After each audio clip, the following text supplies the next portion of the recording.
Welcome, everyone, to an NCAA Men's Basketball Selection Committee chat. I'm Andy Katz, pleased to be joined by Chris Reynolds. He is the Men's Basketball Committee Chair, as well in his day job as the Bradley Athletic Director. As we are taping, it is Friday morning. There are no AQs being awarded on this day, but there are quarterfinals and semifinals across conference tournaments all over the country. Chris, let's start with the magic number. How many teams are in the field at this point?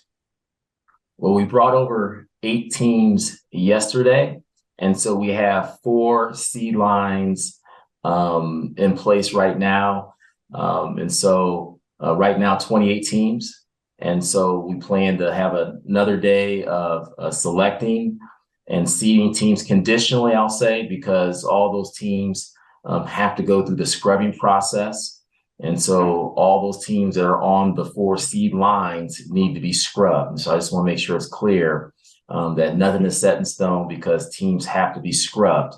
And so today will be the committee discussing teams, selecting teams, and then conditionally seeding teams. And so we'll continue that process on today.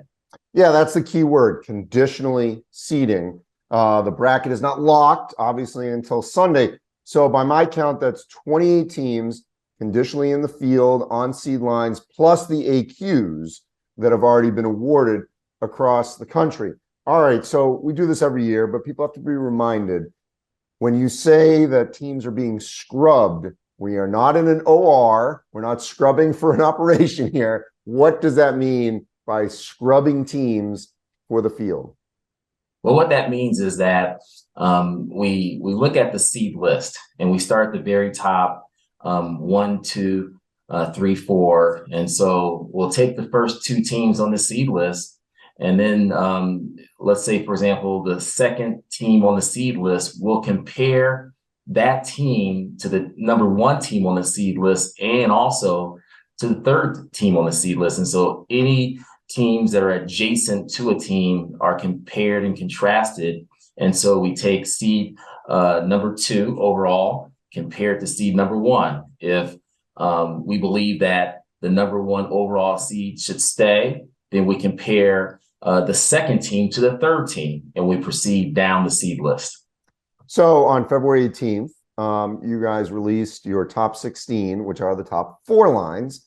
Now you said you've got 4 lines conditionally seeded. How would you compare the 2 process of top 16 then versus top 16 now? Are you referring to the top 16 during the bracket reveal? Yes. Yeah, I mean, there's a lot of games that have been played, obviously, when you look at today versus 3 weeks ago. And so there's been a lot of movement based upon the number of games.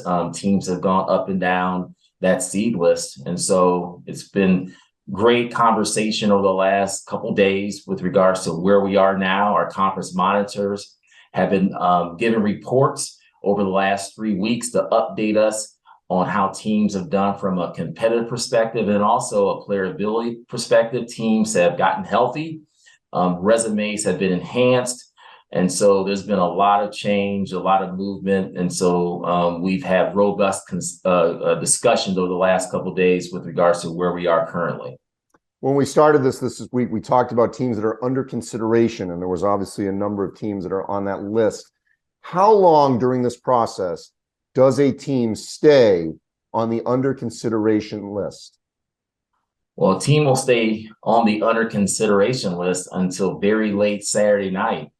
And so those teams will be on that list. They're still on that list currently.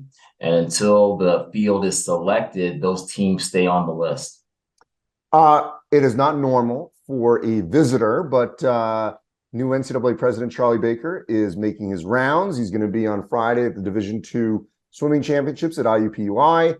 He's going to check out women's ice hockey at Yale over the weekend. But on this day, this afternoon, he is going to observe, at least chatting with you guys at lunch, the process of the selection committee. What are your thoughts on meeting him and getting him at least up to speed a little bit of what you guys do? It'll be a great opportunity for the full committee to have an opportunity to have lunch with the new president. And really, we're here to answer any questions that he may have with regards to our function and our role. And we certainly look forward to getting to know a little bit more about him. But it's great that he's taking the opportunity to visit us. But as you stated, he's going to make his rounds and he'll visit a number of places and people. And so fortunate to have the opportunity to be able to visit with him for a short time. And I should say the women's basketball committee is also meeting, and he will visit them in that process as well. All right, so a busy Friday up ahead. We will chat again on Saturday, check in on where everything stands leading into some semis and a lot of finals and AQs being awarded on Saturday before Selection Sunday. Appreciate it, Chris. Thank you. Hey, thank you, Andy.